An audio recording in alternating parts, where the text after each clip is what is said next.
What's up, everyone? Today I'm gonna give you a quick little how-to to remove a clutch pivot ball. This is on a 93 Chevy S10, the 4.3 5-speed. So I didn't find any videos online that gave too much detail, so I figured I'd make one real quick to help out anyone else out there that's struggling with this too.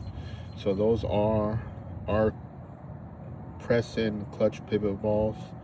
I saw a video where a guy used a steering wheel puller to get it out.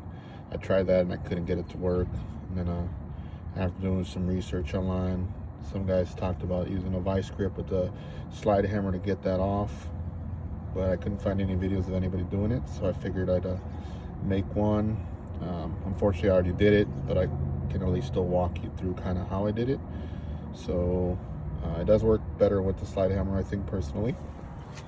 So here's what I got.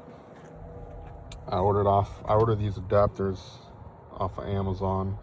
They screw into the back of your adjustable pliers here. Only thing to note though is that I did find out that they only work, at least these ones only work with the vice grip brand. I had some other branded ones and didn't work. It almost stripped out the actual threads on the tool, so keep that in mind. So pretty much the way it works is you attach that to the bottom of it, then you attach it to your pivot ball while it's on the transmission, and then what I did to get it tighter was I put a socket with the impact gun on there and I tightened it to as much as I could. Then you screw your slide hammer onto there and give it a few whacks, and mine slid right out.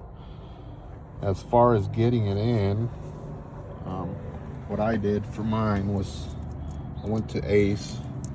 I got a couple of these. I believe they were 5/16 fender washers, and I put them over the end of the stud here so I don't damage it, as so.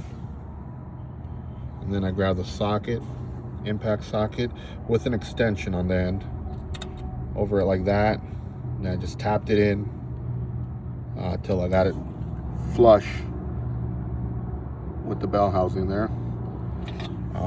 Make sure you line it up though, because the original one does have a hole, as you can tell there, for where the grease goes in.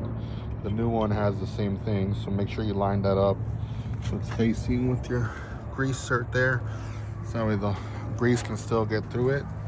But figured I'd make a quick little video walking through, since I can't show you since it's already done, and how I did it. Hopefully that helps anyone.